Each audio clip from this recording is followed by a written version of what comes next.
ముఖ్యమంత్రి చంద్రబాబు నాయుడుపై మాజీ మంత్రి పేర్ని నాని మండిపడ్డారు. కలియుగ దైవ వెంకటేశ్వర స్వామిపై చంద్రబాబు నిందలు వేస్తున్నారని తెలిపారు.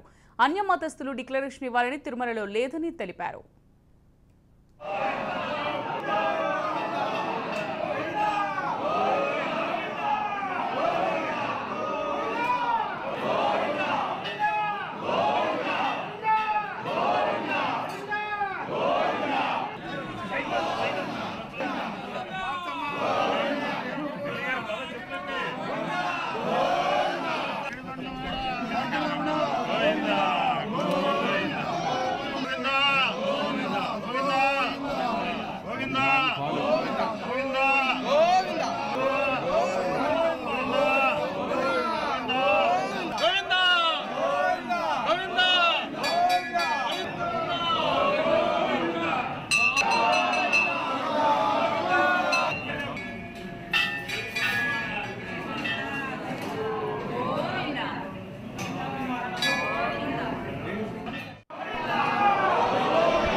పవిత్రంగా భక్తులకి అందించేటువంటి ప్రసాదం గురించి ప్రసాదం మలినమైందని చెప్పని ఆ ప్రసాదం పేరు మీద ఏ తప్పు జరగకపోయినా కూడా మలినమైందని చెప్పని పలుమార్లు మారు బొంకుతున్నటువంటి పాలకుల్ని చూసి వాళ్ళ జాలిపడే కంటే కూడా భయపడాల్సినటువంటి పరిస్థితులు వచ్చినాయి.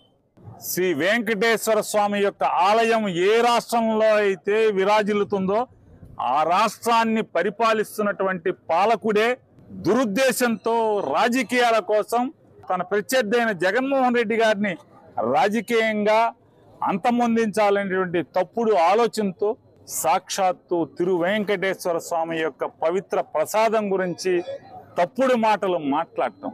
దేవుడు కూడా పాపుల యొక్క నోరు శుద్ధి చేసినట్టుగా ఇవాళ చంద్రబాబు నోరు కూడా మెల్లగా శుద్ధి అవుతూ వస్తుంది.